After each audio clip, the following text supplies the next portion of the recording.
All right. Hello and welcome to Transition Tea, the podcast dedicated to demystifying the world of healthcare transition and activation planning.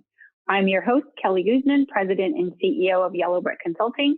And today I'm honored to have Dr. Allison Ong joining us. So Allison, welcome to the podcast. And can you provide our listeners with a brief background of your background? Hi, Kelly. Thank you for having me. I am from Loma Linda University Medical Center. I am the Assistant Vice President of Clinical Operations and Space Planning, and have had the privilege of working with you and your team on a 1,000,000 square foot, 17-story building just wrapped up this fall. Well, wonderful. So today we are drinking dark chocolate orange tea. And tell us why this is special to you. So this is a fantastic tea selection. So here in Loma Linda or Redlands, citrus is our everything. We are completely surrounded by particularly orange trees. And actually in my backyard, I think I have about 15 citrus trees. So I thought this was perfect. And of course, the chocolate I love. I think the entire Yellow Brick team is fully aware of my love for chocolate. So this is great. Well, wonderful. So listeners, grab a cup and join us, and we'll be sipping through this episode. So tell us about your first job in healthcare and what led you into a career in healthcare. So I grew up in healthcare really. As a little kid, my mom was a dental assistant. My dad was an optician, and I was just constantly surrounded by it. My whole family, my uncle had a board and care, and that really sort of inspired my drive to care for people and to be able to have an impact in a way that was meaningful to others. And then my adult professional career, I started as a bedside nurse in a medical ICU here at Loma Linda, and have fallen in love with the organization and wouldn't dream of being anywhere else. Wonderful. So tell us how you got into design and transition and your role as the director for the Campus Transformation Project. Yeah, so I think it's the most wild ride. I started off my leadership career in a position at Loma Linda, which was new at the time, called a nurse leadership residency. So it's a 2-year program that was designed for people who were interested in learning about leadership, what it meant to be a leader, how to be a leader. Learned so much about the whole system and just sort of system level thinking. I moved into various roles in the organization, and they felt that my skill set would best suit the needs of the transition, and I couldn't be a luckier person. Well, we really enjoyed working with you. So, and tell us, how did your background in nursing and your career in nursing prepare you for this role? Yeah, I think there's two major parts of my job that really impacted my ability to do this role in transition. First of which was being a clinician, right? So understanding that the primary function of what we're trying to do here is figure out what physical space needs are there to care for patients. So that's always a forefront item. And what are some of the logistics, and who do you reach out to? Who are the people who do the work? So that was a really helpful part of my career that informed and helped guided my role within the transition and activation of the new hospital.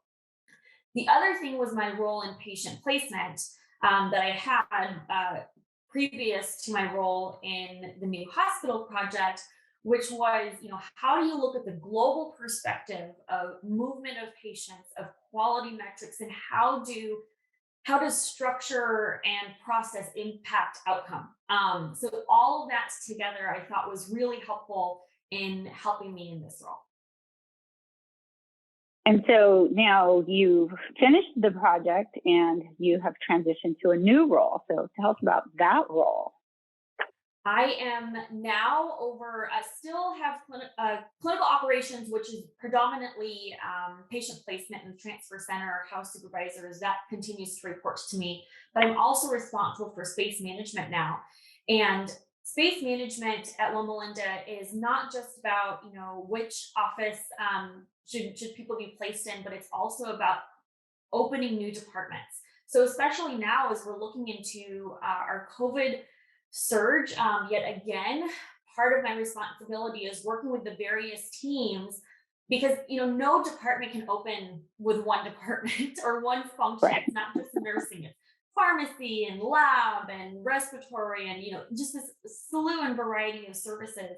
So my background from transition planning and knowing how to open it was like 50 departments certainly helps in then opening some of these smaller departments that are, yes, geared towards a surge situation, but also making sure that we're on the right track and we can still care for our patients safely. We still have all of the resources and systems in place that we need to care for this influx of patients. You talked about learning about the pharmacy and everything that it takes, and I know when I did the transition, it was I had a huge appreciation of the facilities team and what they did. So, what was your biggest either aha or lesson learned, or something that you just had no idea about from a hospital perspective?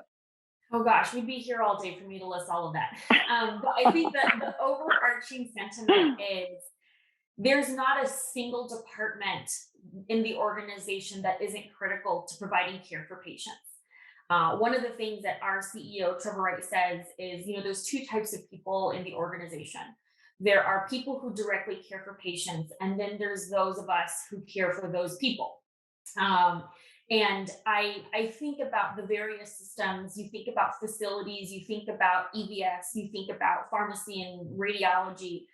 And one of the groups that I was so grateful to have learned about were the people behind the scenes, also at billing and at our health information management team, making sure that all of our records are set. Our IS security team, IS is such a huge component of what we do. And there's, again, like not a single department that isn't critical to making sure that what we're doing is optimal. Absolutely. So there's probably a lot of skills and background classes and courses and things. Like, was there anything that when you were either in school or learning, you're like, I'm never going to use this, and it was just super difficult to learn? I know for me, statistics was one of them. But is there a particular skill that you're so glad that you studied and you learned and has been helpful for you in this role? It's funny that you mentioned statistics, because I would actually say it would be statistics. Who likes statistics? Yeah, well, and just the utilization of data, right? So how do we make data-driven decisions on our processes? What are the outcomes that we're going for, and what does that data say? Oftentimes, healthcare is driven by tradition, and sometimes that's great. There is a place for tradition. In evidence-based practice, we talk about the experience of the clinicians being just as important part of evidence-based practice as the data is. That is in itself a data point. So I do sort of laugh that, yes, as much as I think my statistics teacher would be very proud for me to say that statistics is what I'm really glad, or what I didn't realize would be as helpful for me today, but to understand, how to take a look at data. When is it alerting? When is it not alerting? How do we know we're making progress? Yeah, she'd be super proud. I went to school 100 years ago, and you feel the same way. I feel that pain. So transition and activation includes a lot of planning. And I know when I started, I had no idea what I was doing.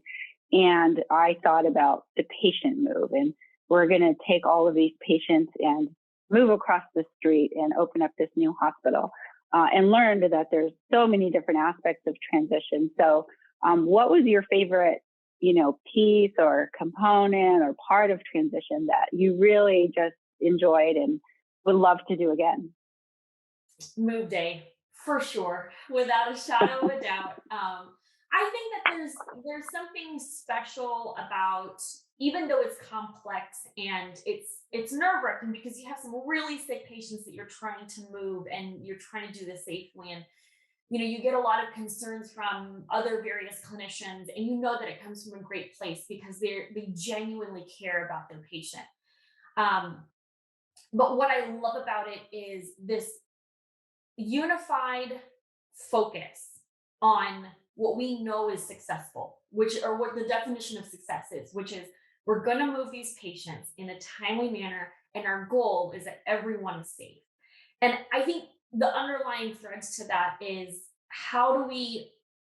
what made me happy about it is working towards a common goal with what felt like thousands of people. I'm sure it was, Yes. thousands of people on Move Day, and to then celebrate that after it was done, to know that not a single patient was harmed, everyone made it safely, and to hear and to see the footage of our patients also happy to have moved into this beautiful building. I think if I could do that over and over again, I would.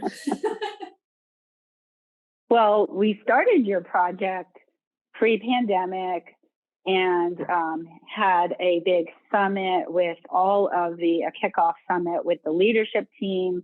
There was 100 or so people where we got together and learned the background, and then the pandemic happened and we completely switched how we were, approaching the project. So Move Day, we started doing that planning and didn't have that many COVID patients, but you moved in the middle of the pandemic. What changes or, what kind of advice do you have for people who are moving during the pandemic?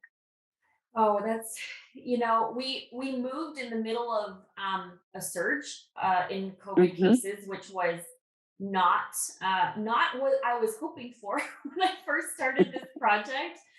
But I think that, as a nurse, you're part of the responsibility within nursing is to be flexible, and to have a lot of backup plans, and to not take any of those plans for granted, or the opportunity to have backup plans for granted.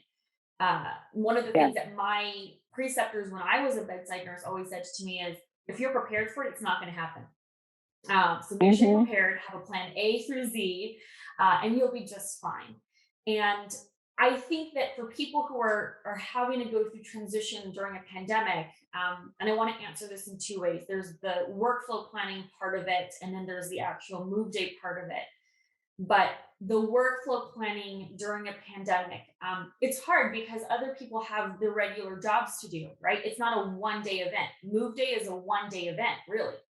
But when talking about workflows and planning through that, thinking about and being mindful as the leader of this project that they're busy also with the day-to-day work, and being conscientious and figuring out how can I cut this into even smaller bite-sized pieces so that they're not overwhelmed, but we're still making progress and accomplishing what we need to. So I would say that on the workflow side. On the Move Day side, again, having lots of plans from a respiratory perspective, particularly because this is respiratory disease, having a lot of backup. We actually, our executive director for respiratory, she elicited the support from the school, the respiratory care school, to say, hey, can you bring students just to have extra hands? And there were so many people who were willing to help. It was, an extra day of work, but they were so willing. One, I think it was an exciting time, right? It's a historic moment for us, and it will be a historic moment for any hospital that does this. But also because they genuinely cared about the success of their patients and how smooth that transition would be. Oh, wonderful. It was certainly a highlight of our team's day, and 300 plus patients I think is overwhelming for anybody with or without the pandemic. So kudos to you and your amazing team. So I have one final question for you. So if you could go back and provide advice to somebody who would like to get into this field, what type of advice would you give to that person in terms of either career progression, experiences that you have found to be invaluable but might have been painful at the time, or whatever it is that you'd like to share. Yeah, I think certainly really strong project management skills is important. I was very fortunate to have what I believe to be the best project managers on my team ever to have like existed. They were phenomenal, and their their eagerness to learn. So all of my project managers were non-clinicians. So I would Mm-hmm. say that certainly there is a place for non-clinicians within the transition and activation team. So whether you're a clinician or not, having those strong project management skills, but also I think developing relationships, being open to understanding, how does your department function, and how how do you get to a point where we sort of work through some of the barriers, and being creative about how to work through some of the barriers. I think that was, one of the things that as I reflect on the team that I had, they were phenomenal at saying like, hey, here's the whole picture. And the way that they communicated was also, I think, what helped people trust them. I think trust is a really big part in the success in a job like these, is people have to trust you. And I think also being open-minded to how can other departments work together a little bit better, or how can various departments come together and gain sort of like synergy and the the efficiencies of their work. How can we sort of do this together? um, I think that there's just so much work when it comes to transition activation, and in some ways you sort of have to be global and just very open to learning about different departments, learning about what your goal is, being able to clearly articulate, here's what's happening, here's where we have to go, here's why, and here's how I'm going to help you along the way as a project manager. I think that attitude is particularly helpful, because when you're in these roles during transition and activation, like, you're not the department head, very likely, of these departments that are moving, right? You're having to influence other department heads, frequently ones who outrank you, for a lack of a better term. And you're having to convince them that despite their crazy schedule, this is what we have to do as an organization. So I have learned a lot from my project managers that I had on our project, and they I think are the epitome of how to get into transition planning and sort of this job. But they were eager, they were open to learning anything and everything, they were phenomenal communicators, and they were just absolute go-getters. I think for myself as a clinician getting into transition and activation, I think having that global perspective and having a really good relationship with a multitude of departments, and then having the respect for all of them, that each of what they do is important and valued to the organization. Because everyone wants to know that you're going to support them. I know I want Mm-hmm. that as a department head, and other department heads want that as well. Everyone wants to do a good job. So how can we, as part of an organization, help those others be successful in whatever their role and responsibility is? I think you as a leader have excellent communication skills, and the resilience that you had with your team and support of your team, I think, was certainly a key to your success. So congratulations on that. So thank you so much. We're going to do something a little bit fun here. I have rapid fire for you. Okay. So, summer or winter? Winter. Favorite city in the United States besides the one that you live in? Boston. Ooh. How about a nickname that your parents used as a child that you may still be called? It's a Filipino term for child, which is anak. Oh, I did not know that. This one, I think I know the answer. Heels or flats? Oh, heels. Favorite comfort food besides chocolate? Ooh, wow. Well, I don't know why that stumped me because there's so many foods going through my mind. The first thing that came through my mind is a cinnamon roll, largely because that's what I'm craving at the moment. Yummy. Do you think it's wrong for a vegetarian to eat animal crackers? No. Is double dipping ever acceptable at a party? No. I agree. And how about you're involved in the Rose Parade? So do you have a favorite float of all time? Oh, I don't. I think that every year I am blown away by what they're able to do. I will say I probably should say that it was the 1996 Dr. Pepper float. That should be my favorite because that is actually the float that I rode on, and that is when I fell in love with the Rose Parade. So I think on an official answer level, we'll say the 1996 Dr. Pepper float. Oh, wonderful. I'm going to have to look it up because I don't remember that one, but I do love the Rose Parade. So thank you, Allison, for your time today. And if listeners want to connect with you, do you have a LinkedIn profile you can share? I do. Just look me up, Allison Ong, and I am more than happy to connect. Well, wonderful. Well, that'll do it for our episode on transition tea. And I loved this chocolate orange tea. I wasn't sure what I was going to think, but it's very delicious. On our next episode, we're going to be joined by another healthcare leader to chat over a couple of best practices, pouring over insights to transition and activation expertise. So thank you for listening. And if you want to subscribe and hear more conversations like this one, you can subscribe to Transition Tea wherever you get your podcasts. And if you want to see any live videos of our recordings, you can follow us on our Yellow Brick YouTube channel. So cheers, and thank you for coming today, Allison.